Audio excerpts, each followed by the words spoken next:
ونعوذ بالله من شرور أنفسنا ومن سيئات أعمالنا من يهده الله فلا مضل له ومن يضلله فلا هادي له أما بعد فأعوذ بالله من الشيطان الرجيم بسم الله الرحمن الرحيم ولا تقولوا لمن يقتل في سبيل الله أموات بل أحياء ولكن لا تشعرون وعن أنس بن مالك رضي الله تعالى عنه قال قال رسول الله صلى الله عليه وسلم الأنبياء أحياء في قبورهم يصلون.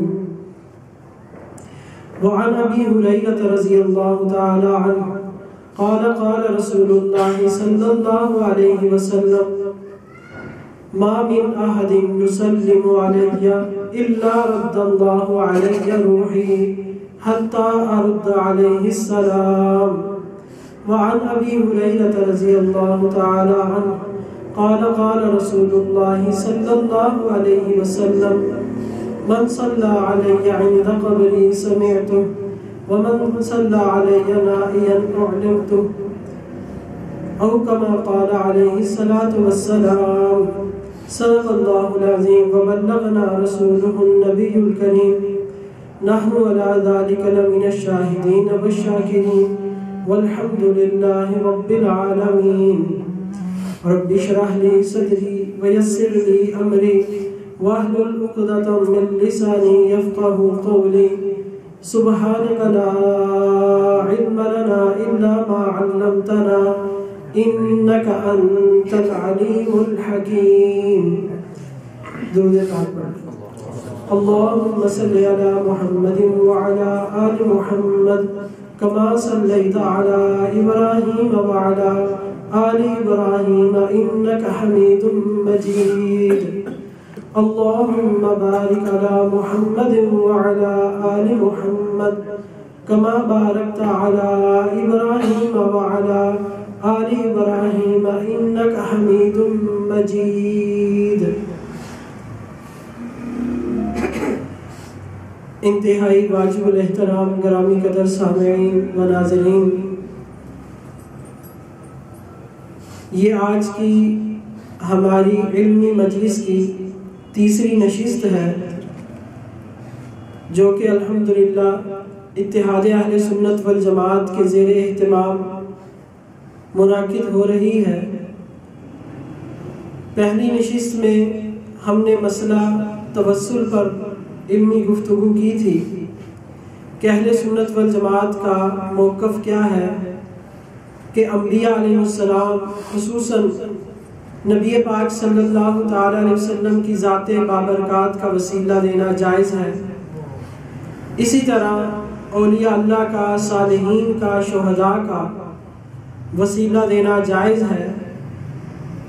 اس پر گفتگو کی۔ پھر دوسری نشست میں الحمدللہ مسئلہ ایصال ثواب کے حوالے سے اہل سنت والجماعت کا جو موقف اور نظریہ تھا دلائل کی روشنی میں عرض کیا گیا۔ آج ہماری تیسری نشست ہے اور اس تیسری نشست کا جو موضوع اور عنوان ہے وہ ہے عقیدہ حیات النبی صلی اللہ علیہ وسلم۔ سب سے پہلے اس بارے میں علماء اہل سنت والجماعت کا کیا عقیدہ ہے اس کو آپ حضرات غور سے سن لیں، پھر اس کے بعد چند ایک دلائل میں آپ حضرات کی نظر کروں گا جس سے مسئلہ بالکل واضح ہو جائے گا انشاءاللہ۔ اہل سنت والجماعت کا یہ اجماعی اور اتفاقی مسئلہ ہے کہ حضرات انبیاء علیہ السلام اپنی قبور مطہرہ میں زندہ ہیں اور وہاں نماز پڑھتے ہیں۔ خصوصاً امام الانبیاء صلی اللہ تعالی علیہ وسلم کہ وہ اپنے روضہ اقدس میں حیات ہیں، وہاں نماز پڑھتے ہیں۔ کوئی امتی جا کر وہاں سلام عرض کرے روضہ انور پر تو آپ صلی اللہ تعالی علیہ وسلم اس کے سلام کو سنتے ہیں اور اس کا جواب بھی عنایت فرماتے ہیں۔ یہاں یہ بات یاد رکھیں کہ نبی پاک صلی اللہ تعالی علیہ وسلم کوئی وہاں جا کر درود پاک پڑھے، سلام عرض کرے، اس کو بنفس نفیس خود سماعت فرماتے ہیں، اور کوئی دور سے پڑھے تو وہ فرشتوں کے ذریعے پہنچا دیا جاتا ہے۔ وہاں پڑھے خود سنتے ہیں، یہاں سے پڑھے تو فرشتوں کے ذریعے پہنچا دیا جاتا ہے۔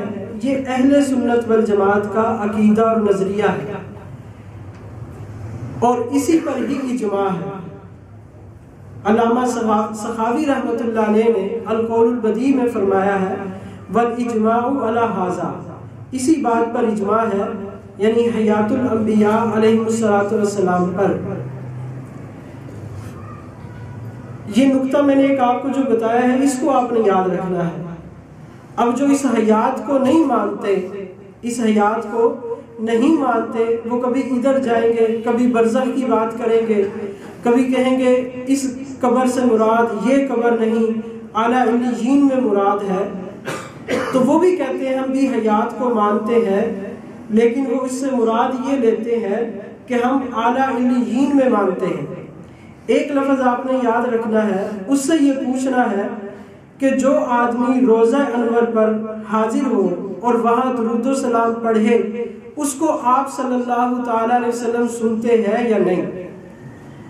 اگر وہ کہے کہ سنتے ہیں تو پھر سمجھ لیں کہ یہ سننے والا ہے۔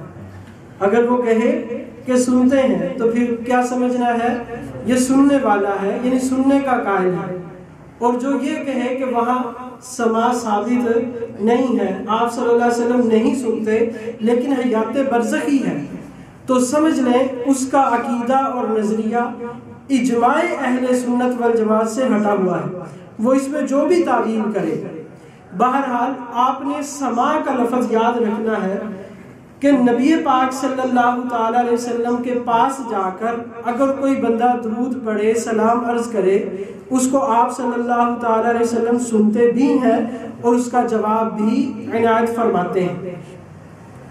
اب یہ جو مسئلہ ہے حیات الانبیاء یا عقیدہ حیات النبی صلی اللہ علیہ وسلم کا، قرآن پاک کی آیات سے مع تفاصیل ثابت ہے، احادیث مبارکہ سے ثابت ہے، حضرات صحابہ کرام سے ثابت ہے، پھر مجتہدین، مفسرین، محدثین، یعنی علمی طبقے کے اعتبار سے جتنے گروہ ہیں، وہ عقائد و نظریات والے ہوں، متکلمین ہوں، یا وہ تفسیر کے حوالے سے مفسرین ہوں، یا وہ حدیث کے حوالے سے محدثین ہوں، یا فقہاء ہوں، سب یہی کہتے ہیں کہ حیات النبی صلی اللہ علیہ وسلم کا عقیدہ یہ ثابت ہے، اور یہ عقیدہ اتفاقی اور اتحادی عقیدہ ہے۔ یہ عقیدہ کیا ہے؟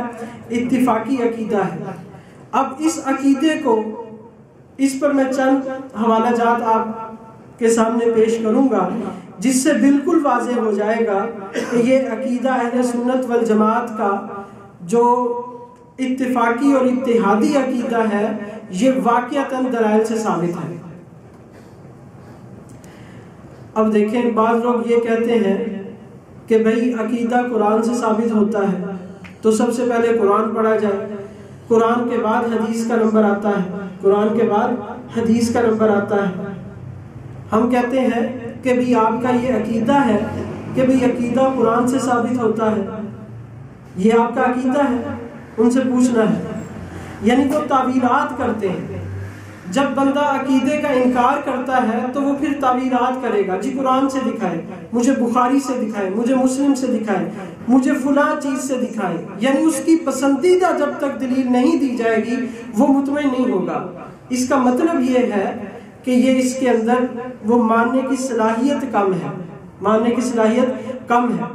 اب وہ کہتے ہیں کہ سب سے پہلے عقیدہ قرآن سے دکھایا جائے، پھر اس کے بعد حدیث سے دکھایا جائے۔ ہم کہتے ہیں بھی تمہارا یہ عقیدہ ہے کہ سب سے پہلے قرآن سے عقیدہ دکھایا جائے گا، پھر حدیث سے دکھایا جائے گا، تو پہلے تم اپنا یہ عقیدہ قرآن میں دکھا دو کہ قرآن میں لکھا ہو کہ سب سے پہلے جو ہے قرآن سے عقیدہ دکھایا جائے، پھر حدیث سے عقیدہ دکھایا جائے۔ ہم تو کہتے ہیں کہ قرآن اور نبی پاک صلی اللہ علیہ وسلم کہ قرآن آپ صلی اللہ علیہ وسلم پر نازل ہوا، تاکہ آپ اس کی وضاحت کر کے لوگوں کو بتلا دیں، تاکہ آپ اس کی وضاحت کر کے لوگوں کو بتلائیں۔ اسی لیے سیدنا علی المرتضیٰ رضی اللہ تعالیٰ عنہ نے جب حضرت ابن عباس رضی اللہ تعالیٰ عنہ کو مناظرے کے لیے بھیجا تھا خوارج کے ساتھ، تو فرمایا تھا وہ قرآن پیش کریں گے، تم حدیث سے ان کو پکڑنا، وہ قرآن پیش کریں گے، تم حدیث سے ان کو پکڑنا، کیونکہ قرآن میں اجمال ہے، تفصیل نہیں ہے، قرآن میں اجمال ہے، تفصیل نہیں ہے، اور احادیث میں تفصیل آ گئی، تو تم احادیث سے ان کو پکڑنا کہ بھئی یہ قرآن کس پر نازل ہوا؟ کیوں جی قرآن کس پر نازل ہوا؟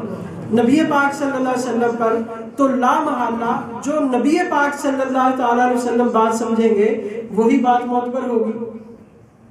تو اب اس عقیدے کے حوالے سے قرآن پاک کی آیات بھی ہیں، اس کا بھی میں تھوڑا سا حوالہ دے دوں گا، لیکن سب سے پہلے ہم احادیث کو لے کر آئیں گے۔ اگرچہ میں قرآن پاک کی آیات بھی پیش کر سکتا ہوں کہ اس عقیدے پر قرآن پاک کی کون کون سی آیات ہیں، وہ بھی میں پیش کروں گا، لیکن پہلے احادیث سے مبارکہ سے۔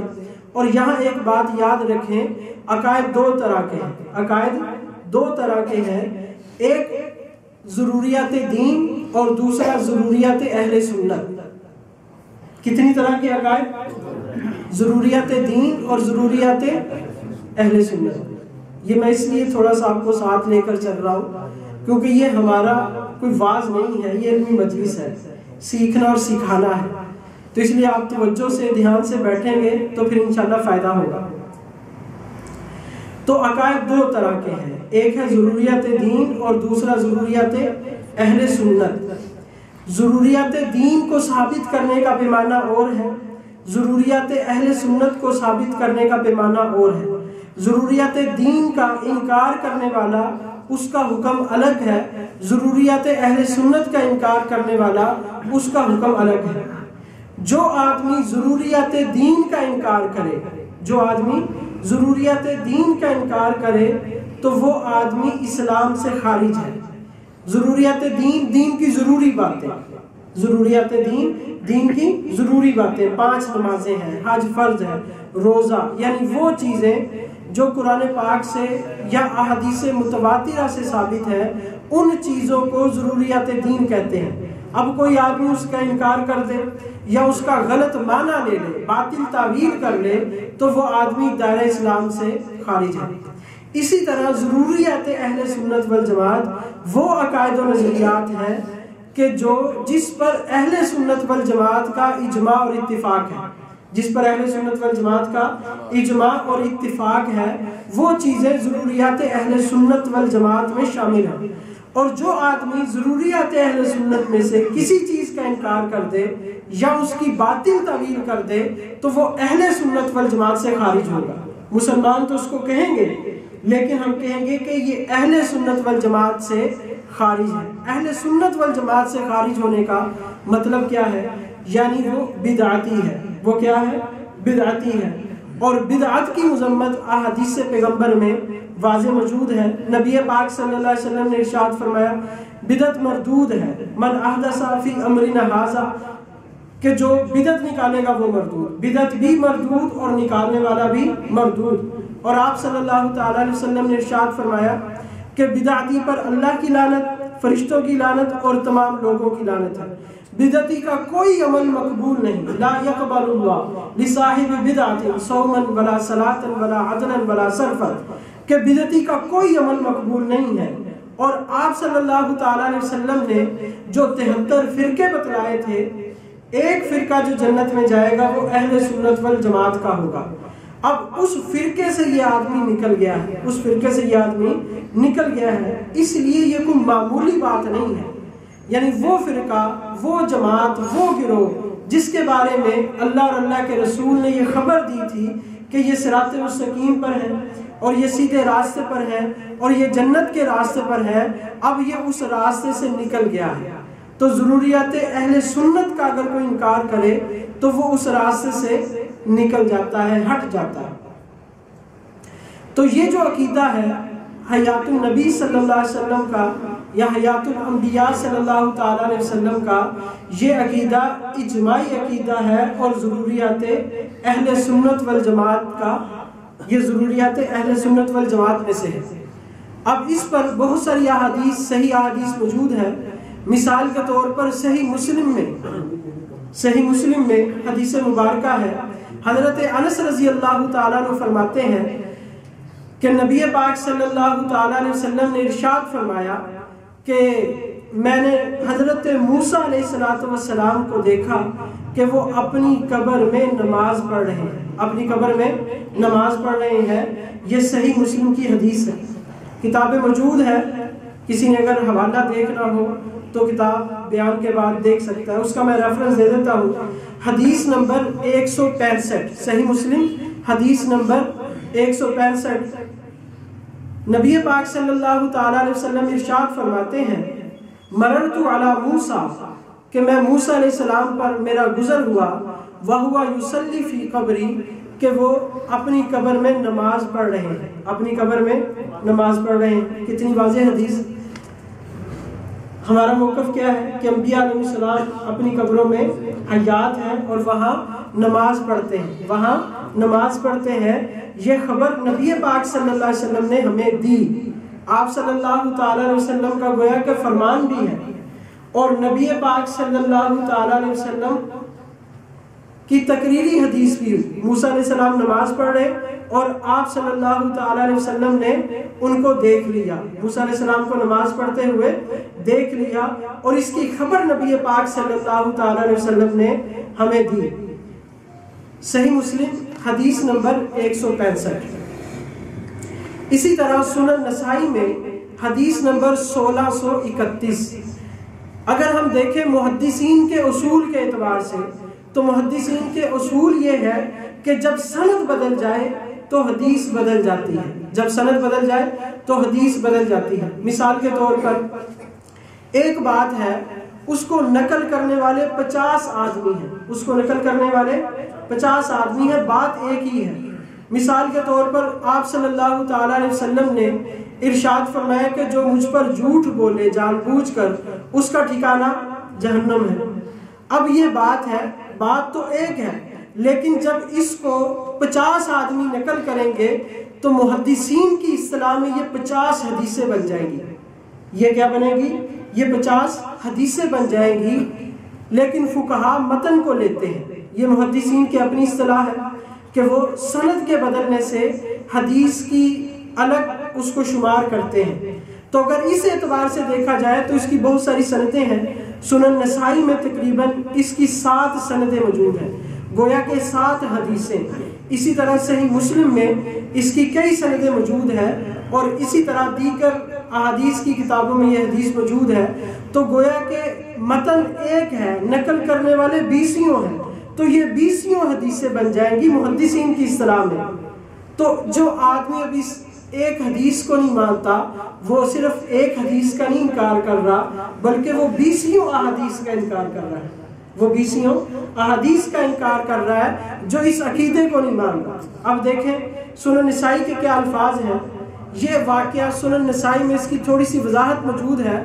نبی پاک صلی اللہ تعالیٰ علیہ وسلم فرما رہے ہیں کہ جب اسراء یعنی جب معراج کی رات، اس وقت میرا موسیٰ علیہ السلام کی قبر پر گزر ہوا تو میں نے دیکھا موسیٰ علیہ السلام کو کہ وہ اپنی قبر میں کھڑے ہو کر نماز پڑھ رہے ہیں۔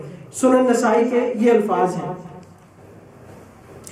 عند الکثیب الاحمر، سرخ ٹیلے کے پاس موسیٰ علیہ السلام کی قبر تھی، وہاں سے گزرے، وہو قائم، کہ موسیٰ علیہ السلام کھڑے ہیں، یصلی فی قبرہ، اور اپنی قبر میں نماز پڑھ رہے ہیں۔ اب مسلمان کے لیے اتنی بات کافی ہے کہ صحیح مسلم میں حدیث موجود ہے، اور سنن نسائی میں سیاہ ستہ کی حدیث ہے، اسی طرح دیگر کتابوں میں یہ حدیث ہے، اور اس کو محدثین نے صحیح قرار دیا ہے، محدثین نے اس حدیث کو صحیح بھی قرار دیا ہے۔ تو اتنی بات کافی تھی ماننے کے لیے، لیکن جس نے نہیں ماننا تو اندازہ لگائیں، وہ کہتے ہیں کبھی یہ معجزہ ہے۔ یہ کیا ہے؟ کیوں جی؟ وہ کیا کہتے ہیں؟ یہ کیا ہے؟ معجزہ ہے۔ اب میرا سوال یہ ہے کہ معجزہ ماننے کے لیے ہوتا ہے کہ انکار کے لیے؟ کیوں جی؟ معجزہ ماننا بھی منکر ہے۔ پتہ چلا کہ یہ معجزات کے بھی منکر ہیں، اور نبی پاک صلی اللہ علیہ وسلم کا سب سے بڑا معجزہ تو قرآن ہے۔ اب کوئی کہے بھی قرآن کو کیوں نہیں مانتے، بھی یہ معجزہ ہے، یہ کیا ہے؟ معجزہ ہے۔ اور شق قمر کو کیوں نہیں مانتے؟ بھئی معجزہ ہے۔ تو بھئی معجزات ماننے کے لیے ہوتے ہیں، اور جب معجزے کے بعد بھی بندہ نہ مانے، جب معجزے کے بعد بھی بندہ نہ مانے تو اللہ تعالیٰ کا ضابطہ یہ ہے کہ پھر اس پر عذاب آتا ہے، اس پر عذاب آتا ہے۔ لیکن وہ عذاب کے بھی قائل نہیں ہے، وہ تو عذاب کے بھی قائل نہیں ہے، وہ پھر اس کو ہم بتائیں گے بعد میں۔ تو اب یہ کہنا کہ یہ معجزہ ہے اسی لیے نہیں مانتے، بھئی یہ کوئی دلیل نہیں ہے، یہ تو بات نہ ماننے والی ہے۔ اب پھر دوسری بات یہاں سمجھیں کہ یہاں نبی پاک صلی اللہ تعالیٰ علیہ وسلم نے موسیٰ علیہ السلام کو دیکھا، یہ معجزہ ہے، یا موسیٰ علیہ السلام کا نماز پڑھنا؟ دو چیزیں ہیں، ایک ہے موسیٰ علیہ السلام کا نماز پڑھنا، ایک ہے نبی پاک صلی اللہ علیہ وسلم کا باہر سے قبر اطہر کے اندر دیکھ لینا، دو چیزیں ہیں۔ تو موسیٰ علیہ السلام کا نماز پڑھنا تو عقیدہ ہے، موسیٰ علیہ السلام کا نماز پڑھنا تو عقیدہ ہے۔ تمام نبی نماز پڑھتے ہیں، تمام نبی نماز پڑھتے ہیں قبر میں، لیکن نبی پاک صلی اللہ تعالیٰ علیہ وسلم نے جو قبر سے باہر قبر کے اندر دیکھ لیا، یہ معجزہ ہے۔ یہ کیا ہے؟ یہ معجزہ ہے۔ اب اس سے یہ بات بھی پتہ چلی کہ کشف القبور بھی ثابت ہے، کشف القبور بھی ثابت ہے کہ ایک بندہ باہر ہو اور قبر کے حالات اس پر منکشف ہو جائیں، قبر کے حالات اس پر منکشف ہو جائیں، تو یہی حدیث مبارکہ ہمارے اس مسئلے پر بھی دلیل ہے، ہمارے اس مسئلے پر بھی دلیل ہے۔ تو دو حدیثیں میں نے پیش کی، ایک صحیح مسلم سے اور دوسرا سنن نسائی سے، کہ موسیٰ علیہ السلام اپنی قبر میں نماز پڑھ رہے تھے۔ اب ایک اور حدیث سنیں جس میں وضاحت موجود ہے، بالکل صراحت، اس میں بھی صراحت ہے۔ ہمارا عقیدہ کیا ہے کہ انبیاء علیہ السلام اپنی قبروں میں زندہ ہیں اور وہاں نماز پڑھتے ہیں۔ حضرت انس بن مالک رضی اللہ تعالیٰ عنہ فرماتے ہیں کہ نبی پاک صلی اللہ تعالیٰ علیہ وسلم نے ارشاد فرمایا، الانبیاء، نبی، نبی کی جمع انبیاء، تمام نبی، تمام نبی سوائے عیسیٰ علیہ السلام کے، سوائے عیسیٰ علیہ السلام کے۔ اس کی دلیل بھی آگے آ رہی ہے کہ جب عیسیٰ علیہ السلام آئیں گے تو وہ بھی سلام عرض کریں گے، وہ بھی روایت آگے آئے گی۔ الانبیاء، نبی، احیاء، زندہ ہے، احیاء یہ جمع ہے حیوں کی، احیاء زندہ ہے، انبیاء زندہ ہیں، کہاں؟ فی قبورہم، اپنی قبروں میں، یصلون، نماز پڑھتے ہیں۔ یہ حدیث کے الفاظ ہیں اور اس کا میں نے ترجمہ آپ کو بتا دیا، الانبیاء احیاء فی قبورہم یصلون، انبیاء علیہ السلام اپنی قبروں میں زندہ ہیں اور وہاں کیا کرتے ہیں؟ نماز پڑھتے ہیں۔ یہ نبی پاک صلی اللہ تعالیٰ علیہ وسلم کا ارشاد گرامی ہے۔ اب یہ حدیث بہت ساری کتابوں میں موجود ہے، مسند ابی یعلا میں، مسند ابی یعلا جلد 6 صفحہ نمبر 147 اور حدیث نمبر 3425۔ اب اتنی واضح حدیث کا کس طرح انکار کریں گے؟ اب حدیث میں تو وضاحت آ گئی۔ اب دیکھیں قرآن میں اجمال ہے، وَلَا تَقُولُوا لِمَنْ يُقْتَلُ فِي سَبِيلِ اللَّهِ أَمْوَاتٌ بل وَلَكِنْ لَا تَشْعُرُونَ۔ اب قرآن نے تو اجمالاً بیان کیا، قرآن میں اجمال ہے اور احادیث میں اس کی تفصیل آ گئی۔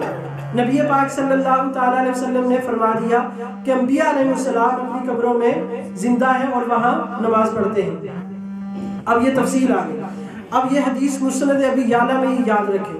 اب اس میں کہتے ہیں جی یہ حدیث ضعیف ہے، یہ حدیث کیا ہے؟ ضعیف ہے۔ وہ جو موسیٰ علیہ السلام والی حدیث تھی وہ معجزہ تھا، یہ حدیث کیا ہے؟ ضعیف ہے۔ قوم شعیب کیا کہتی تھی اپنے نبی کو؟ حضرت شعیب علیہ السلام کو کہتی تھی ہم آپ کو ضعیف سمجھتے ہیں، ہم آپ کو ضعیف سمجھتے ہیں۔ یہ نبی کو تو ضعیف نہیں کہہ رہے، نبی کی حدیثوں کو ضعیف کہہ رہے ہیں، اور ان حدیثوں کو ضعیف کہہ رہے ہیں جن کو محدثین نے متواتر شمار کیا ہے، جن کو محدثین نے متواتر شمار کیا ہے، اور جن کو محدثین نے صحیح قرار دیا ہے۔ اب یہ حدیث مبارکہ بے شمار محدثین نے اس حدیث مبارکہ کو صحیح قرار دیا ہے۔ مثال کے طور پر کچھ میں نام آپ کو بتاتا ہوں۔ صحیح حدیث کسے کہتے ہیں، یہ تھوڑا سا سن لیں۔ صحیح حدیث کسے کہتے ہیں؟ ایک تو محدثین صراحت کر دیں کہ ھذا حدیث صحیح ہو، کہ یہ حدیث صحیح ہے، وہ حدیث بھی صحیح ہوگی کہ محدثین فرمائے کہ یہ حدیث صحیح ہے۔ ایک یہ کہ محدثین لفظ تو نہیں استعمال کرتے صحیح کا، یہ تو نہیں کہتے یہ حدیث صحیح ہے، لیکن اس حدیث کو بطور دلیل کے پیش کرتے ہیں، اس حدیث کو بطور دلیل کے پیش کرتے ہیں، بطور حجت کے پیش کرتے ہیں، بطور استدلال کے پیش کرتے ہیں۔ تو جس حدیث سے محدثین فقہا جس حدیث سے استدلال کریں، احتجاج کریں، جس حدیث کو بطور دلیل کے پیش کریں، وہ حدیث بھی صحیح ہوتی ہے، وہ حدیث بھی صحیح ہوتی ہے۔ اسی طرح جس کی اور سندیں آ جائیں، اور طرق ہوں اور وغیرہ ذالکہ، تو وہ اس حدیث پر بھی صحیح ہونے کا حکم لگتا ہے۔ اب اس حدیث سے محدثین نے استدلال بھی کیا ہے، اس حدیث کو محدثین نے صحیح بھی قرار دیا ہے۔ کچھ ایک حوالہ جات میں آپ حضرات کی نظر کرتا ہوں۔ مثال کے طور پر امام بہقی رحمۃ اللہ علیہ نے ایک پوری کتاب لکھی، رسالہ لکھا، حیات الانبیاء۔ کتاب رسالے کا نام کیا ہے؟ حیات الانبیاء۔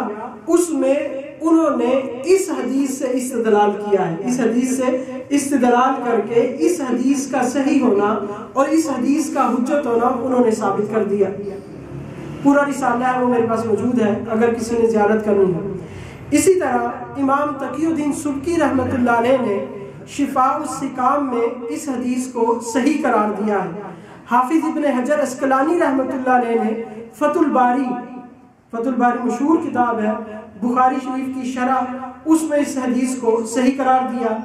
علامہ حیثمی رحمۃ اللہ علیہ نے مجمع الزوائد میں اس حدیث کو صحیح قرار دیا ہے۔ اسی طرح ملا علی قاری رحمۃ اللہ علیہ نے مرکات شرح مشکات میں اس حدیث کو صحیح قرار دیا۔ علامہ عبدالرؤف مناوی رحمۃ اللہ علیہ نے فیض القدیر میں اس روایت کو صحیح قرار دیا۔ امام سبہودی رحمۃ اللہ علیہ نے اس حدیث کو صحیح قرار دیا خلاصۃ الوفا، ان کی کتاب خلاصۃ الوفا میں۔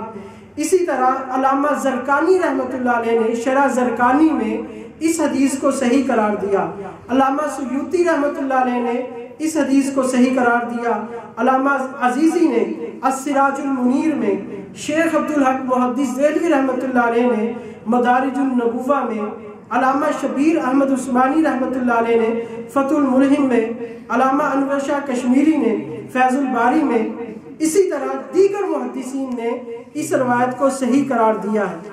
اور اگر ہم سند کے اعتبار سے بھی دیکھیں تو اس کا ایک ایک راوی ثقہ اور قابل اعتماد ہے، ایک ایک راوی ثقہ اور قابل اعتماد ہے۔ یہ تھوڑے سے حوالہ جات میں اس لیے پیش کر رہا ہوں تاکہ ہمارا تھوڑا سا ذوق بنے ان باتوں کو سننے کا۔ عام طور پر ہم یہ باتیں نہیں سنتے، اس لیے ہمیں ان باتوں کا کچھ علم نہیں ہے۔ ابھی میں شروع میں مدرسے میں پڑھتا تھا، تبلیغی جماعت میں وقت لگا، 97 کی بات ہے۔ تو اب جب 4 ماہ لگا کر میں آیا، نماز وغیرہ شروع کی، تو مجھے ایک صاحب ملے، کہنے لگے بھی آپ کی نماز نہیں ہوتی۔ میں کہا میری نماز نہیں ہوتی کیوں؟ کہتا بھی آپ نماز میں رفع دین نہیں کرتے، فاتحہ نہیں پڑھتے، اس لیے آپ کی نماز نہیں ہوتی۔ تو پھر میں بڑا پریشان ہوا، میں نے تحقیق کی، تو پھر میں نے جب آہستہ آہستہ اس موضوع پر کام شروع کیا تو پھر میں اس کے پاس گیا، میں کہا یار مجھے نماز سکھا دو، مجھے نماز سکھا دو۔ اور نماز سکھانے کے لیے تیار نہیں، مجھے دھکے دے کے مسجد سے نکال دیا کہ تو شرارت کے لیے آیا۔ میں کہا میں نماز سیکھنے کے لیے آیا ہوں، نماز سیکھنا تو کوئی شرارت نہیں ہے۔ تو خیر انہی دنوں میں شروع ایام میں ایک بندے سے میری بات ہوئی تراویح کے موضوع پر۔ تو میں نے کہا جی یہ تو تم تراویح پڑھتے ہو 8 رکعت، اس کا کہیں ذکر نہیں ہے۔ اب شروع طالب علم میں ابھی مدرسے میں داخلہ ہی لیا تھا، کہتا ہے قیام اللیل میں ہے، قیام اللیل میں ہے۔ اب میں سمجھا کہ اس کا لفظی معنی کہہ رہے قیام اللیل، میں کہ قیام اللیل تو ہے، قیام اللیل تو ہے، رات کا قیام ہے، لیکن مجھے یہ دکھاؤ کہ لکھا کہاں ہے، مجھے یہ دکھاؤ کہ لکھا کہاں ہے۔ بعد میں پھر مجھے پتا چلا، تو پھر پتہ نہیں چلتا۔ تو ان مجالس کے انعقاد کا مقصد یہ ہے کہ ہمیں علمی شعور پیدا ہو اور ہمیں علمی بیداری ہمارے اندر پیدا ہو، کہ ہمیں بھی معلوم ہو کہ واقعہ ہمارے اکابرین نے جو محنت کی ہے اور جس محنت شاقہ سے انہوں نے ہم تک یہ دلائل پہنچائے ہیں، دین پہنچایا ہے، یہ واقعتاً کسی بنیاد پر ہے، یہ واقعتاً کسی بنیاد پر ہے، ہم ہوا پر نہیں کھڑے۔ الحمدللہ ہمارے جو عقائد و نظریات ہیں وہ 100% دلائل سے ثابت ہیں، وہ 100% دلائل سے ثابت ہے، کتاب و سنت سے اور اجماع و قیاس سے الحمدللہ یہ ہمارے ثابت ہے۔ تو اس لیے تھوڑا علمی ذوق بنانے کے لیے ہم نے الحمدللہ اس مجلس کا قیام کیا ہے، اس لیے ہم تھوڑا سا علمی گفتگو بھی اس میں کریں گے۔ آہستہ آہستہ انشاءاللہ آپ کی بھی عادت بنے گی، پھر انشاءاللہ بڑا مزہ آتا ہے اس میں۔ ہمارے ماشاءاللہ کئی دوست احباب ادھر یہاں موجود ہیں، عالم تو نہیں ہیں، لیکن آپ جب گفتگو سنیں گے، کتابوں کے نام سنیں گے تو علماء بھی حیران رہ جاتے ہیں۔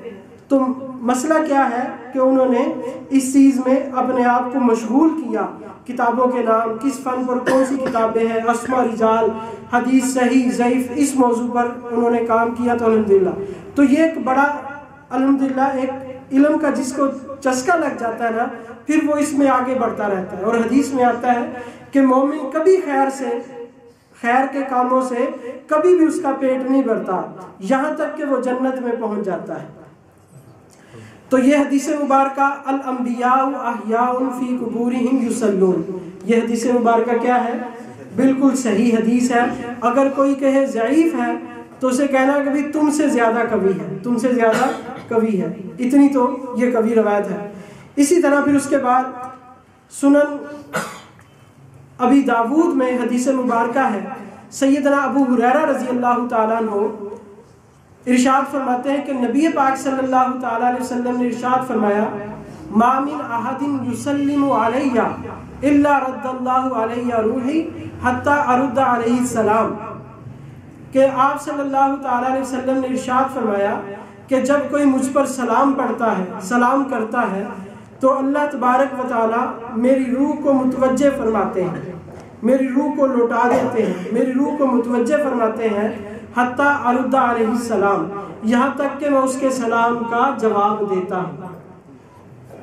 اب دیکھیں کتنی خوش قسمتی کی بات ہوگی کہ اگر کوئی شخص روزہ اقدس پر جا کر عرض کرے السلام علیکہ یا رسول اللہ، اللہ کے رسول آپ پر سلامتی ہو، اور اللہ کے نبی صلی اللہ تعالیٰ علیہ وسلم یہ فرمائے وعلیکم السلام ورحمۃ اللہ وبرکاتہ، تو اب اس بندے کی سعادت میں کوئی شک باقی رہے گا؟ کتنی بڑی نعمت ہے یہ، کتنی بڑی نعمت ہے۔ تو آپ صلی اللہ تعالیٰ علیہ وسلم نے ارشاد فرمایا کہ میں اس کے سلام کا جواب دیتا ہوں۔ اب دیکھیں کیسا معاملہ ہے اللہ تعالیٰ کی رحمت اور امام الانبیاء صلی اللہ علیہ وسلم کی رحمت کا، کہ دنیا میں یہ حکم ہے اگر کوئی صحابی نماز پڑھ رہا ہے استجیبوا للہ، کہ اللہ تعالیٰ کی پکار کا جواب دو اور اللہ کے رسول کی پکار کا جواب دو جب وہ تمہیں پکارے۔ تو حکم یہ ہے کہ کوئی آدمی نماز پڑھ رہا ہو اور اللہ کے نبی اس کو پکارے تو اس کے ذمہ واجب ہے نماز توڑ دے اور اللہ کے نبی کی پکار کا جواب دے، اپنی نماز کو توڑ دے اور اللہ کے نبی کی پکار کا جواب دے۔ دنیا میں یہ حکم کہ امتی نماز پڑھے اور اللہ کے نبی اس کو بلاویں تو امتی نماز چھوڑ دے، امتی نماز چھوڑ دے اور اللہ کے نبی کی پکار کا جواب دے۔ اب یہاں معاملہ الٹ ہے، اب یہاں معاملہ الٹ ہے۔ اللہ کے نبی صلی اللہ علیہ وسلم نماز پڑھ رہے ہیں، اللہ کے نبی نماز پڑھ رہے ہیں، اور کوئی امتی آ کر سلام عرض کرتا ہے السلام علیکہ یا رسول اللہ، السلام علیکہ یا رسول اللہ۔ اللہ کے نبی کیا کر رہے ہیں؟ نماز پڑھ رہے ہیں، تو اللہ کے نبی نماز چھوڑ دیتے ہیں اور امتی کے سلام کا جواب عنایت فرماتے ہیں۔ تو یہ واضح حدیث مبارکہ۔ اب یہ حدیث ایسی صحیح حدیث ہے کہ غیر مقلدین حضرات نے بھی اس کو صحیح تسلیم کیا ہے۔ اس کے چند حوالہ جات میں آپ کو، علامہ ابن حجر عسقلانی رحمۃ اللہ علیہ نے اس حدیث کو صحیح قرار دیا فتح الباری میں، امام نووی رحمۃ اللہ علیہ نے کتاب الاذکار میں اس روایت کو صحیح قرار دیا، علامہ سبکی رحمۃ اللہ علیہ نے اس روایت کو صحیح قرار دیا شفاء السقام میں، علامہ سخاوی رحمۃ اللہ علیہ نے القول البدیع میں اس کی تصحیح کی، حافظ ابن تیمیہ رحمۃ اللہ علیہ نے فتاوی ابن تیمیہ میں اس کو صحیح قرار دیا ہے۔ اسی طرح علامہ عزیزی نے السراج المنیر میں اور علامہ ابن کثیر رحمۃ اللہ علیہ نے اس کو صحیح قرار دیا ہے اپنی تفسیر ابن کثیر میں۔ علامہ زرقانی رحمۃ اللہ علیہ نے، علامہ سمہودی نے، یعنی دیگر محدثین نے اس روایت کو صحیح قرار دیا ہے، تو یہ روایت بھی صحیح ہے۔ تو اہل سنت والجماعت کا جو عقیدہ ہے کہ انبیاء علیہ السلام اپنی قبروں میں زندہ ہیں اور وہ کیا ہے؟ نماز پڑھتے ہیں، خصوصاً امام الانبیاء صلی اللہ علیہ وسلم۔ کوئی وہاں جا کے درود پڑھے، آپ صلی اللہ علیہ وسلم خود سنتے ہیں، کوئی دور سے پڑھے تو پہنچا دیا جاتا ہے۔ ایک اور حدیث سنن ابن ماجہ میں نبی پاک صلی اللہ تعالیٰ علیہ وسلم نے ارشاد فرمایا کہ جمعے کے دن مجھ پر کثرت سے درود پڑھا کرو، جمعے کے دن مجھ پر کثرت سے درود پڑھا کرو۔ آپ صلی اللہ تعالیٰ علیہ وسلم نے پھر فرمایا کہ تمہارا درود پڑھنا مجھ پر پیش کیا جاتا ہے، تمہارا درود پڑھنا مجھ پر پیش کیا جاتا ہے۔ علامہ ملا علی قاری رحمۃ اللہ علیہ نے فرمایا جسم اور روح دونوں پر پیش کیا جاتا ہے، جسم اور روح دونوں پر پیش کیا جاتا ہے۔ صحابہ نے عرض کیا یا رسول اللہ کہ جب آپ وفات پا جائیں گے تو اس وقت بھی پڑھا کریں، کیا اس وقت بھی پیش ہوگا؟ تو نبی پاک صلی اللہ تعالیٰ علیہ وسلم نے ارشاد فرمایا ان اللہ حرم علی الارض، کہ بے شک اللہ نے زمین پر یہ بات حرام کر دی ہے ان تأکل اجساد الانبیاء، کہ وہ نبیوں کے جسموں کو کھائے، یہ بات زمین پر اللہ نے حرام کر دی ہے۔ اس لیے جس طرح پہلے میری زندگی میں درود پڑھتے ہو، میرے وفات کے بعد بھی درود پڑھنا۔ فإن صلاتکم معروضۃ علی، اس لیے کہ تمہارا درود پڑھنا مجھ پر پیش کیا جائے گا۔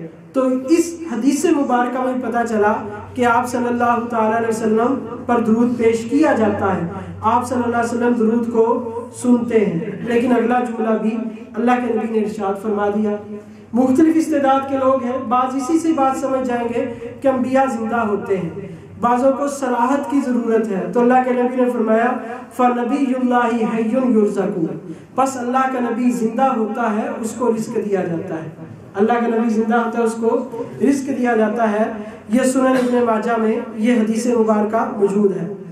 اس کو صحیح قرار دیا گیا علامہ دمیری رحمۃ اللہ علیہ نے فیض القدیر میں، حافظ منذری رحمۃ اللہ علیہ نے فرمایا کہ یہ روایت صحیح ہے۔ ملا علی قاری نے، علامہ ابن حجر اسقلانی نے، قاضی شوکانی نے نیل الاطار میں، اسی طرح علامہ سخاوی نے بھی اس روایت کو صحیح قرار دیا۔ کتنی حدیثیں ہو گئیں؟ 5 حدیثیں ہو گئی۔ کتنی ہو گئی؟ 5 حدیثیں۔ احادیث اور بھی بہت ہے، ایک اور حدیث سناتا ہوں پھر ذرا اس کو مختصر کر لیتے ہیں، وقت بھی۔ سیدنا ابو ہریرہ رضی اللہ تعالیٰ عنہ فرماتے ہیں کہ آپ صلی اللہ تعالیٰ علیہ وسلم نے ارشاد فرمایا من صلی علیہ عند قبری، کہ جو میری قبر کے پاس درود پڑھتا ہے میں اس کو خود سن لیتا ہوں، ومن صلی علیہ نائیا، اور جو دور سے پڑھتا ہے بلغتہ، وہ مجھ تک پہنچا دیا جاتا ہے، مجھ تک پہنچا دیا جاتا ہے۔ کتنی واضح حدیث ہے۔ آپ صلی اللہ تعالیٰ علیہ وسلم فرماتے ہیں جو وہاں جا کر پڑھے گا اس کو خود میں سنوں گا، اس کو خود سنوں گا، اور جو یہاں سے پڑھے گا، دور سے پڑھے گا، وہ خود نہیں سنیں گے بلکہ فرشتوں کے ذریعے پہنچایا جائے گا۔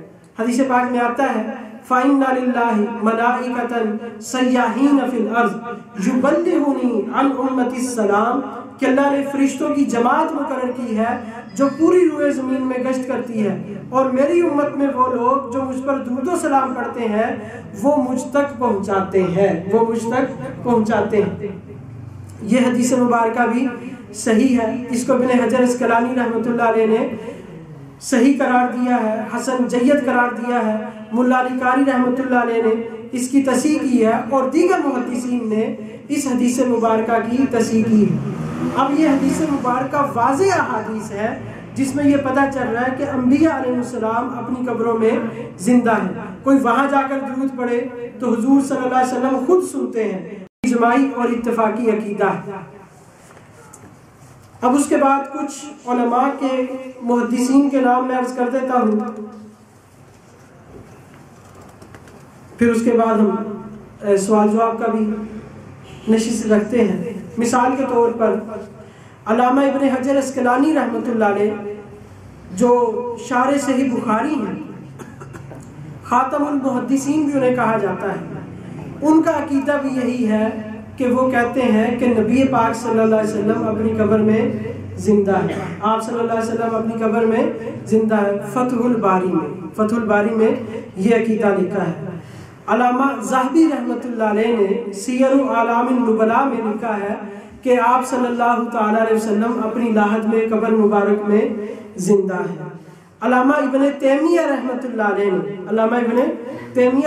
علیہ نے اس کا بڑا نام لیتے ہیں، علامہ ابن تیمیہ رحمۃ اللہ علیہ، انہوں نے صاف صراحت کی ہے فتاوی ابن تیمیہ میں کہ نبی پاک صلی اللہ تعالیٰ علیہ وسلم کوئی وہاں جا کے درود پڑھے تو آپ صلی اللہ تعالیٰ علیہ وسلم سن لیتے ہیں، اور کوئی دور سے پڑھے تو وہ پہنچا دیا جاتا ہے۔ یہ علامہ ابن تیمیہ رحمۃ اللہ علیہ نے یہ عقیدہ اپنے فتاوی ابن تیمیہ میں اس کو درج فرمایا۔ خیر پھر اکابر علماء دیوبند تو وہ سارے اسی کے قائل ہیں، المہند دیکھ لیں جو عقائد علماء دیوبند پر اتفاقی کتاب ہے، اس میں انہوں نے لکھا ہے کہ ہمارا عقیدہ یہ ہے اور ہمارے اکابرین کا عقیدہ یہ ہے کہ انبیاء علیہ السلام اپنی قبروں میں زندہ ہیں۔ اور پھر یہ بھی وہاں درج ہے کہ جو وہاں جا کر درود و سلام پڑھے اس کو آپ صلی اللہ تعالیٰ علیہ وسلم سنتے ہیں، اور جو دور سے پڑھے وہ آپ صلی اللہ تعالیٰ علیہ وسلم تک پہنچا دیا جاتا ہے۔ علامہ رشید احمد گنگوہی رحمۃ اللہ علیہ نے فتاوی رشیدیہ میں یہ بات ارشاد فرمائی کہ سماع انبیاء میں کسی کو خلاف نہیں، یعنی اگر کوئی روضہ اطہر پر جا کر درود پڑھے تو آپ صلی اللہ تعالیٰ علیہ وسلم اس کو سنتے ہیں، اس میں کسی کو اختلاف نہیں ہے۔ یہ مسئلہ اتفاقی اور اجماعی مسئلہ ہے۔ آخر میں ایک حوالہ علامہ یوسف لدھیانوی شہید رحمۃ اللہ علیہ کا پیش کر دوں تاکہ تمام حجت ہو جائے۔ بعض لوگ اپنے آپ کو اہل سنت علماء دیوبند کی طرف منسوب کرتے ہیں اور کہتے ہیں کہ جی یہ عقیدہ ہے، اور اس عقیدے کی نفی کرتے ہیں اور کہتے ہیں معاذ اللہ آپ صلی اللہ تعالیٰ علیہ وسلم قبر مبارک میں زندہ نہیں ہے، اور اپنی نسبت کس کی طرف کرتے ہیں؟ علماء دیوبند کی طرف۔ تو یاد رکھیں علامہ یوسف لدھیانوی شہید رحمۃ اللہ علیہ نے اس پر پوری بحث فرمائی، اور آخر میں انہوں نے یہ بات ارشاد فرمائی، وہ فرماتے ہیں یہ بات تو یقینی ہے کہ جو اس عقیدے کو نہیں مانتا، جو بھی میں نے عقیدہ بیان کیا، جو اس عقیدے کو نہیں مانتا اکابر علماء دیوبند سے اس کا کوئی تعلق نہیں ہے۔ علماء دیوبند کا عقیدہ وہی عقیدہ ہے جو علماء اہل سنت والجماعت کا اتفاقی اور اجماعی عقیدہ ہے کہ انبیاء علیہ السلام اپنی قبروں میں زندہ ہیں، وہاں نماز پڑھتے ہیں۔ کوئی وہاں جا کر درود پڑھے آپ صلی اللہ علیہ وسلم اس کو بنفس نفیس خود سنتے ہیں، اور جو دور سے پڑھے وہ بذریعہ ملائکہ کے پہنچا دیا جاتا ہے۔ اللہ تبارک و تعالی ہم سب کو عقائد اہل سنت والجماعت پر پختہ رہنے کی توفیق عطا فرمائے، اور اللہ تعالی ہم کو اسی پر موت عطا فرمائے، اور اللہ تبارک و تعالی انہی کے ساتھ اللہ تعالی ہمارا حشر فرمائے، اور ان لوگوں کے بھی لیے دعا فرمائے جو عقائد و نظریات میں مسائل میں ہٹے ہوئے ہیں، اللہ تعالیٰ سب کو ہدایت نصیب فرمائے۔ ہماری یہ علمی گفتگو کرنے کا مقصد یہ ہے، ایک تو ہمارا شرح صدر ہو، ہمارے اپنے عقیدے عمل کی اصلاح ہو جائے، اور پھر اللہ تعالیٰ اس کے ذریعے پوری امت کی اصلاح فرمائے۔ اللہ تعالیٰ ہم سب کو عمل کرنے کی توفیق عطا فرمائے۔ اب اس پر کسی بھائی نے کوئی سوال پوچھنا ہے، کوئی اعتراض ہے، تو وہ اب اس کو سوال کا موقع دیا جاتا ہے۔ وَلَكِنْ لَا تَشْعُرُونَ کہ اللہ تعالیٰ فرما رہے ہیں جو اللہ تعالیٰ کے راستے میں مارے گئے ہیں وہ زندہ ہے، ان کو مردہ نہ کہو، وہ کیا ہے؟ زندہ ہے۔ یعنی اللہ تعالیٰ فرما رہے ہیں کہ شہید زندہ ہے، تو معلوم یہ ہوا کہ جس کا کلمہ پڑھ کے یہ شہید ہوا، جس کا کلمہ پڑھ کے شہید ہوا وہ تو زندہ، کلمہ پڑھنے والا زندہ، تو جس کا کلمہ پڑھا وہ زندہ نہیں، جس کا کلمہ پڑھا وہ زندہ نہیں، وہ تو بدرجہ اولا زندہ ہے۔ اسی کو محدثین نے لکھا ہے کہ جب شہید زندہ ہے تو اس سے کہیں بڑھ کر انبیاء علیہ السلام زندہ ہے، پھر ان سے کہیں بڑھ کر امام الانبیاء صلی اللہ علیہ وسلم زندہ ہے۔ تفسیر ابن کثیر میں دیکھ لیں، معارف القرآن میں دیکھ لیں اور دیگر تفاسیر میں۔ اسی طرح وَلَا تَحْسَبَنَّ الَّذِينَ قُتِلُوا فِي سَبِيلِ اللَّهِ أَمْوَاتًا بَلْ أَحْيَاءٌ عِندَ رَبِّهِمْ۔ شہید زندہ ہے، اللہ تعالیٰ نے فرمایا کہ دل سے تو سمجھنا ہے، دل سے تو زبان سے نہیں کہنا کہ یہ مردہ ہے، زبان سے وَلَا تَقُولُوا لِمَنْ يُقْتَلُ فِي سَبِيلِ اللَّهِ أَمْوَاتٌ، کہ جو شہید ہو گیا اس کو زبان سے مردہ نہیں کہنا۔ دوسری آیت میں فرما دیا کہ صرف زبان پر یہ پابندی نہیں ہے، دل میں بھی اس کو مردہ نہیں سمجھنا، دل میں بھی اس کو مردہ نہیں سمجھنا۔ اس آیت سے بھی حیات الانبیاء پر استدلال کیا گیا ہے۔ اور حضرت عبداللہ بن مسعود رضی اللہ تعالیٰ فرماتے ہیں، مسند احمد میں حدیث ہے کہ وہ فرماتے ہیں، قسم کھا کر یہ بات ارشاد فرماتے ہیں کہ اللہ تعالیٰ نے ہمارے نبی کو نبی بھی بنایا ہے اور شہید بھی بنایا ہے، نبی کا بھی درجہ دیا اور شہید کا بھی درجہ دیا۔ جب ہمارے نبی شہید بھی ہیں اور قرآن کہتا ہے شہید زندہ ہے، شہید زندہ ہے، تو نبی پاک صلی اللہ علیہ وسلم بھی شہید تو وہ بھی زندہ۔ اب دیکھیں یہاں ایک اور نقطے کی بات بتاتا ہوں۔ قرآن کہتا ہے وَلَا تَقُولُوا لِمَنْ يُقْتَلُ فِي سَبِيلِ اللَّهِ، جو فی سبیل اللہ مارا جائے، جس کی روح فی سبیل اللہ نکلے وہ زندہ ہے، جس کی روح فی سبیل اللہ نکلے وہ زندہ ہے۔ نبی کا تو اخلاص اتنا ہوتا ہے، اس کو سبیل کی ضرورت نہیں، اس کو سبیل کی ضرورت نہیں، اس کی روح فی سبیل اللہ نہیں نکلتی، نبی کی روح فی سبیل اللہ نہیں نکلتی بلکہ فی اللہ نکلتی ہے، بلکہ کیا نکلتی ہے؟ فی اللہ نکلتی ہے۔ تو جو فی سبیل اللہ والا زندہ تو فی اللہ والا۔ اسی طرح ایک اور آیت وَاسْأَلْ مَنْ أَرْسَلْنَا مِنْ قَبْلِكَ مِنْ رُسُلِنَا اجعلنا من دون الرحمن آلہۃ یعبدون، کیا نبی جی آپ ان سے پوچھیں، کیا ہم نے، آپ انبیاء سابقین سے پوچھیں، وَاسْأَلْ مَنْ أَرْسَلْنَا مِنْ قَبْلِكَ، آپ انبیاء سابقین سے پوچھیں کیا ہم نے اللہ کے علاوہ کوئی معبود بنایا ہے کہ جس کی عبادت کی جائے؟ یہ حکم اللہ کے نبی صلی اللہ علیہ وسلم کو دیا گیا کہ آپ انبیاء سابقین سے پوچھیں، تو یہ بتاتا ہے کہ وہ حیات ہے، یہ بتاتا ہے کہ وہ حیات ہے۔ اور پھر جب بیت المقدس میں معراج کی رات تمام انبیاء کو جب اکٹھا کیا گیا تو علماء نے لکھا ہے، مفسرین نے تفسیر ابن کثیر میں، در منصور میں اور دیگر تفاسیر میں، اس سے مراد یہ ہے کہ لیلۃ الاسراء یعنی معراج کی رات، تو وہاں جمع ہوئے، تو اس آیت سے بھی واضح طور پر معلوم ہو گیا کہ انبیاء علیہ السلام زندہ ہیں۔ 2-3 آیتیں ہو گئی، اور بھی بتا دوں۔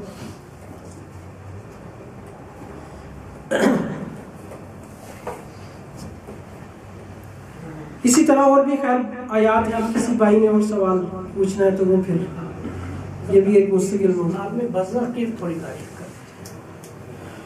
2 چیزیں ہوتی ہیں، ایک ہوتا ہے وقت، ایک ہوتا ہے وقت، ایک ہوتا ہے مکان، جسے ہم کہتے ہیں ایک ہوتا ہے مکان، ایک ہوتا ہے زمان، زمانہ اور جگہ، زمانہ اور جگہ۔ برزخ کیا ہے؟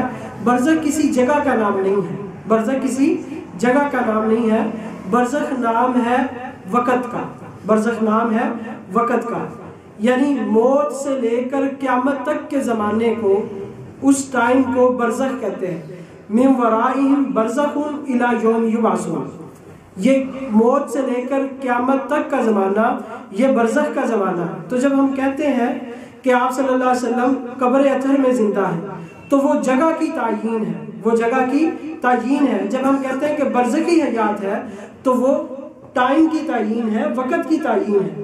اگر ہم یہ کہیں کہ برزخی حیات ہے، اس کا یہ مطلب نہیں کہ برزخ میں اور مکان میں کوئی تضاد ہے۔ اب دیکھیں یہ کون سا مہینہ ہے؟ جنوری کا ہے، جنوری کا مہینہ نا، 7 جنوری 2018، تو جنوری ہے، ہم کہیں جی یہ جنوری ہے یا یہاں ہم گھر میں بیٹھے ہیں؟ یہ جنوری کا مہینہ ہے، ہم یہاں ایک گھر میں بیٹھے ہیں، تو اس میں کوئی تضاد تو نہیں ہے، اس میں کوئی تضاد نہیں ہے۔ تو یہ صرف دھوکہ دینے کے لیے برزخی حیات ہے بھئی، جو قبر میں جو حیات ہے وہ برزخ سے علیحدہ تو نہیں ہے۔ اب ہم جنوری سے علیحدہ ہو سکتے ہیں، اگر کوئی چاہے کہ مجھے جنوری پسند نہیں، میں جنوری سے الگ ہو جاؤں، تو کوئی جنوری سے الگ نہیں ہو سکتا۔ تو اسی طرح جو آدمی فوت ہو گیا، جس کا انتقال ہو گیا، اب وہ قیامت تک برزخ سے الگ نہیں ہو سکتا۔ یہ زمانہ ہمارے لیے ہے، اللہ تعالیٰ کے لیے کوئی زمانہ نہیں ہے۔ لا یجری علیہ زمان ولا یشتمل علیہ مکان، اس پر بھی ایک بیان ہوگا عین اللہ، کہ اللہ تعالیٰ کہاں ہے۔ کئیوں کو ابھی تک یہی نہیں پتا، وہ اس پر بھی انشاءاللہ بیان کریں گے۔ تو اپنے والدین کی قبر پہ جب جاتے ہیں تو جب سلام پیش کرتے ہیں تو کیا وہ بھی اس وقت سنتے ہیں؟ اصل میں عام مردوں کے بارے میں اختلاف ہے، دونوں پہلو ہیں اس میں کہ وہ سنتے ہیں کہ نہیں سنتے، لیکن جمہور کا موقف یہ ہے اور جو چیز دلائل سے ثابت ہے وہ یہی ہے کہ وہ بھی سنتے ہیں، وہ بھی سنتے ہیں، لیکن اس کو پھیلانا نہیں چاہیے، اس کو اتنا ہی رکھنا چاہیے جہاں جہاں سننا آیا ہے۔ مثال کے طور پر جب مردے کو کفن دفنا دیتے ہیں تو بخاری شریف میں روایت ہے یسمع قرع نعالہ، کہ وہ جوتوں کی آہٹ کو سنتا ہے، وہ جوتوں کی آہٹ کو سنتا ہے۔ اب کوئی کہے جی ہم یہاں بیٹھے ہیں ہماری بات کو سن رہا ہے، یہ نہیں۔ سلام کو سننا، اگر سلام کرے تو وہ سنتا ہے۔ اس پر ایک کتاب ہے کتاب الروح علامہ ابن قیم رحمۃ اللہ علیہ کی، وہ دیکھ لیجیے، اس میں تو انہوں نے اور بڑا کچھ لکھا۔ وہ کہتے ہیں انہوں نے پہلی حدیث اس کتاب میں نقل کی ہے کہ جب کوئی بندہ قبرستان جاتا ہے تو میت اس کو دیکھتی ہے اور پہچان لیتی ہے کہ یہ فلاں بندہ ہے۔ دنیا میں اگر اس کو جانتا ہو تو اس کو پہچان لیتی ہے کہ فلاں بندہ ہے۔ یہ اللہ رفیق اعلیٰ جو نبی صلی اللہ علیہ وسلم نے آخر پر سنا جب آپ کی وفات ہوئی۔ اب بعض لوگ یہ کہتے ہیں کہ آپ صلی اللہ تعالیٰ علیہ وسلم نے فرمایا تھا کہ یا اللہ مجھے رفیق اعلیٰ میں بلا لے، رفیق اعلیٰ میں بلا لے، تو اس سے پتہ چلا کہ یہ زندگی نہیں ہے، یہ قبر کی زندگی نہیں ہے۔ آپ سے تو رفیق اعلیٰ میں چلے گئے تو یہ زندگی مراد نہیں۔ ہم کہتے ہیں رفیق اعلیٰ یعنی جنت میں رفیق اعلیٰ۔ ہم کہتے ہیں اللہ کے نبی صلی اللہ علیہ وسلم نے دعا مانگی تھی رفیق اعلیٰ میں پہنچا دے، تو اللہ کے نبی رفیق اعلیٰ میں گئے یا روضہ اطہر میں؟ کہاں گئے؟ رفیق اعلیٰ میں تو نہیں گئے، وہ تو روضہ اطہر میں گئے۔ کیوں جی، کچھ سمجھ آ رہی ہے؟ تو اس سے یہ کوئی تعلق نہیں، اس کا اس سے تعلق نہیں ہے۔ ہر آدمی جنت میں جائے گا لیکن قیامت کے بعد، جنت میں جائے گا قیامت کے بعد، جب قیامت میں حساب کتاب ہوگا اس کے بعد وہ جنت میں جائے گا۔ یوں تو قبر یا تو جنت کا باغ ہے یا جہنم کا گڑھا ہے، جنت کی کھڑکی بھی کھلتی ہے، جہنم کی بھی کھڑکی کھلتی ہے، لیکن حقیقی داخلہ جنت میں وہ قیامت کے بعد ہوگا، جب حساب کتاب ہوگا تب ہر آدمی اپنے اپنے مقام پر چلا جائے گا۔ آپ نے جو فرمایا کہ میں جو میری قبر کے پاس درود شریف پڑھتا ہے میں خود سنتا ہوں، اس کی حد کیا ہوگی؟ آیا صرف جو سوراخ ہے مواجہ شریف کے وہاں تک، یا حجرے سے باہر بھی نکل جائیں جو حد ہے وہاں سے باہر نکل کر بھی پڑھے تو آپ سنتے ہیں؟ بس اس میں وسعت لوگوں کے اعتبار سے تو یہی نیت ہونی چاہیے کہ اللہ تعالیٰ ان کو نبی پاک صلی اللہ علیہ وسلم کو سماعت فرما دیں گے۔ قریب کا جو عندہ قبری سمیت ہو اس کا تو نص سے ثابت ہو گیا، اب اس کا تعین تو حدیث میں نہیں آیا، تو کیونکہ روضہ مبارک جو ہے وہ مسجد میں ہے تو عندہ سے مراد اگر پوری مسجد لے لی جائے تو اس میں کوئی حرج نہیں۔